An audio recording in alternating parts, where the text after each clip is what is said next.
Encendemos el radar con economía, porque las noticias en ese campo son buenas para el país. Hoy el DANE reveló que en el primer trimestre de este año el país creció el 5.1%, un punto más que el mismo periodo del año anterior. Sorprende el crecimiento de sectores como el agrícola, con un 7.8%, pese al fuerte invierno que sacudió al país.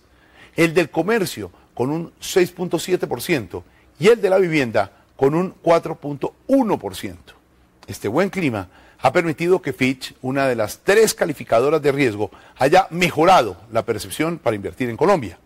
Por eso es que empresarios, gobierno y los colombianos en general respiran un aire de optimismo. ¿Cuál es el mejor socio para Colombia y Latinoamérica? ¿Estados Unidos o China? ¿Cómo se ve la economía colombiana desde Estados Unidos? ¿Tiene nuestro país una buena política monetaria? ¿Cuáles economías de la región son las mejores?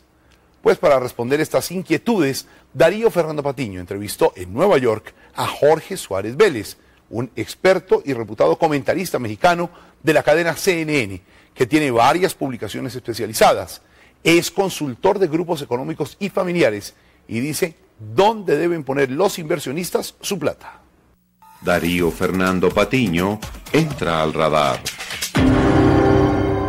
Jorge Suárez Vélez, su especialidad es estar mirando lo que pasa con las economías del mundo, particularmente con las de este continente. Y obviamente la pregunta es, ¿cómo ve a Colombia? Lo veo como un país que genera mucha expectativa, donde la gente acá quiere que a Colombia le vaya bien. Urge balancear un poco Latinoamérica y como se veía desde acá era con países como Colombia, Chile, Perú y México, siendo los países que estaban más cerca de una economía de libre mercado, mientras había por el otro lado el contrapeso de Evo Morales, Chávez y compañía. En ese sentido, entonces, ahora que se perdió Perú o que podría perderse Perú, Colombia tiene una importancia aún mucho mayor, particularmente por la cercanía con Venezuela y porque es una economía que en muchos sentidos ha hecho cosas bien. Así que creo que hay optimismo al respecto. ¿Se percibe algún efecto con el cambio de gobierno desde esa mirada que se hace desde aquí? Creo que el que se perciba que podría haber más continuidad en las políticas económicas por parte de Santos probablemente es algo que a los mercados les da cierta tranquilidad.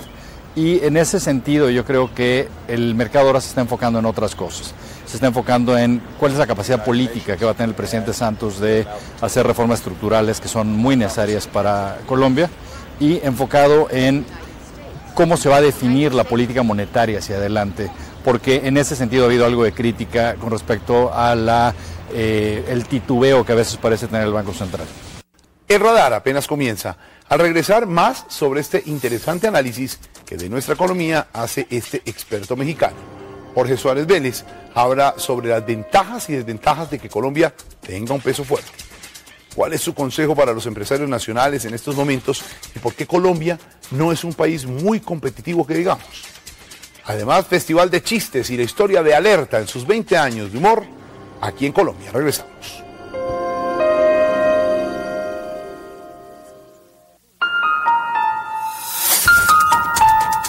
Usted está en las coordenadas correctas. Usted está viendo el radar.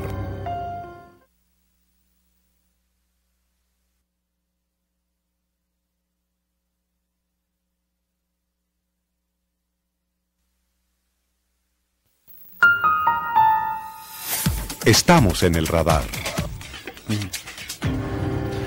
Volvemos al radar con la noticia económica del día. El crecimiento de la economía del 5.1% según el DANE, cifra más que positiva cuando la percepción respecto a temas como el invierno hacían pensar lo peor para sectores como el agrícola, por ejemplo. ¿Por qué es hora de que los empresarios nacionales inviertan en maquinaria? ¿Qué ha pasado en materia de política monetaria en Colombia y cómo es vista desde afuera? ¿Por qué no ha sido aprobado el TLC en Estados Unidos? Continuamos este diálogo de Darío Fernando Patiño con el experto Jorge Suárez Vélez. Jorge, ¿qué está haciendo bien Colombia y qué está haciendo mal? Creo que ha hecho muchos cambios legislativos que han sido muy favorables. Por poner simplemente un ejemplo, la legislación bursátil colombiana creo que se volvió la más moderna América Latina y eso ha fomentado que haya una buena actividad en un sector que puede servirle mucho a Colombia para financiar el desarrollo de pequeñas y medianas empresas.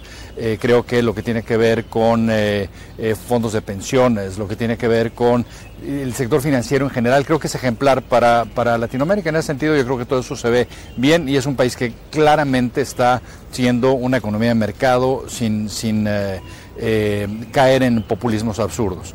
Esa es la parte positiva, sin duda. Todo indica que seguimos teniendo un peso demasiado sobrevaluado. ¿Eso qué puede tener de bueno si es que tiene algo de bueno? Yo creo que lo que podría ser positivo de tener un peso sobrevaluado es el que eso permite a Colombia hacer importaciones estratégicas inteligentes. Cuando uno tiene un peso sobrevaluado y lo que uno acaba viendo es a colombianos aquí en la Quinta Avenida comprando, eso es negativo. Cuando uno lo que está viendo es que las empresas están aprovechando para hacerse de maquinaria, equipo nuevo, tecnología, etcétera, siendo un país con tal problema de falta de competitividad, eso puede ser muy positivo. En mi opinión, eso es algo que debía apuntalar el gobierno, probablemente incluso dando programas de depreciación acelerada y una serie de estímulos para que las empresas se modernicen. Ahí hay una ventana de oportunidad que en mi opinión se debe aprovechar. Me preocupa eso que dice, Colombia es un país con poca competitividad, porque a veces de pronto se nos vende la idea de que sí tiene competitividad. El contexto latinoamericano está más o menos a mitad de la tabla, digamos, versus países que son más competitivos, como sería el caso de Chile, y tiene mucho el mismo problema que ha tenido un país como México, que son países que tienen una enorme economía informal, y la economía informal se ve como si esa fuera, el objetivo fuera acabar con la economía informal. Y lo que no se entiende es que la economía informal es la consecuencia, y es la consecuencia de falta de competitividad. Entonces lo que se tiene que atacar es la competitividad, para que eso acabe resultando en que se formalice la economía. Entonces yo creo que la forma de atacar el problema es diferente. Con frecuencia se vende el mensaje de que nosotros tenemos que buscar otros mercados, mirar hacia China, mirar al sudeste asiático. ¿Es realmente por ahí que hay que buscar los mercados? Deja decirte algo que es quizás lo más controversial que te podría decir. Yo creo que si bien lo que estamos hoy viendo es que Estados Unidos es un país que está manifestando muchos problemas, yo creo que la solución para América Latina es Estados Unidos, no China. Y yo creo que China, en efecto, es una burbuja que va a reventar y que va a tener una secuela muy importante, particularmente hacia países que están exportando materias primas. Entonces lo que yo diría es que hay que aprovechar este momento para hacer este tipo de exportaciones, pero jamás volviéndose dependiente de ellas, porque al final del día los países que logren exportar manufacturas y que tengan competitividad y que logren exportar cosas donde puedan agregar valor, porque tiene una fuerza laboral que es fuerte, que está bien entrenada, que tiene maquinaria, que tiene tecnología que les permite eso, lo cual va a elevar los salarios, esa es la respuesta. Depender de países como China básicamente los encasilla en simplemente ser exportadores de materias primas. O sea, sí necesitamos el TLC. Sin lugar a duda, yo creo que tiene que hacer todo lo posible para hacerlo y hacerlo lo antes posible, particularmente considerando que el año que entra hay un año electoral en Estados Unidos. Yo creo que hay una pequeña ventana de oportunidad que proviene del hecho de que el señor Obama está tratando de pasar por alguien que es pro empresa. La mayor crítica que tiene del centro del electorado es que ha sido muy anti inversión privada. Una forma para Obama de mostrar cuán proempresa es sería apoyar un tratado de libre comercio. Pero lo que Colombia tiene que entender para hacer eso es cómo se cabildea en Estados Unidos. El señor Obama no tiene el capital político para hacerlo solo, necesita de un Congreso que lo apoye y en ese Congreso Colombia tiene que hacer una enorme tarea como la hizo Perú. Perú entendió cómo había que hacerlo. Perú por eso se separó de la negociación comercial con Colombia, pensando que Colombia no tenía las condiciones para cabildear igual. Ahora Colombia tiene que demostrar que tiene la sofisticación para cabildear en forma efectiva en el Congreso de Estados Unidos. Jorge, me llamó la atención algo que dijo al comienzo. ¿Por qué se perdió Perú? Yo creo que el gobierno de Ollanta Humala es un peligro para Perú.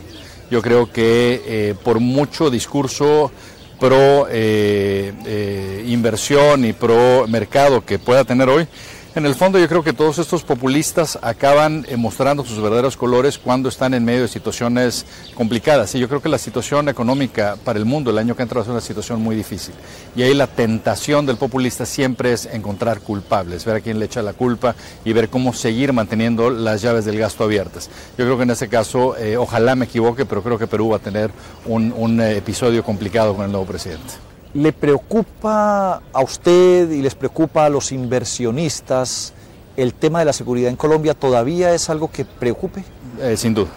Yo creo que el tema de la seguridad que los gobiernos de países que han tenido ese problema, en este caso particularmente Colombia y México, tratan de minimizar, es un tremendo problema porque una de las cosas que se tiene que hacer para invertir es ir al lugar, se tiene que enviar gente, se tiene que trasladar expatriados y eso se dificulta mucho cuando esa gente tiene el temor de que algo puede estar pasando ahí. Entonces la seguridad sin duda es un tema que hay que tener muy en cuenta y en ese sentido si no se mejora, lo que acaba pasando es que hay un descuento, digamos, por inseguridad. O sea, es mucho más caro invertir, es mucho más caro enviar gente, hay que desembolsar mucho más para compensar por ese riesgo y en ese sentido eso lo saca de mercado. Bueno, Jorge, si yo tengo $1.000, infortunadamente no los tengo en este momento y se los entrego a usted, ¿cómo me lo reparte por América Latina?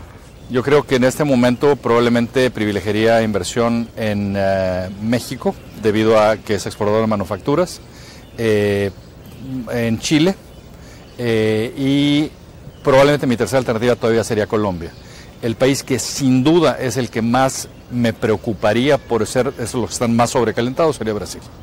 Pues Jorge, me voy a conseguir los $1.000, lástima que no los tenga porque me gustaría entregárselos. Indudablemente es usted un conocedor de lo que pasa y de dónde poner la plata, dónde poner los huevitos por todo el continente.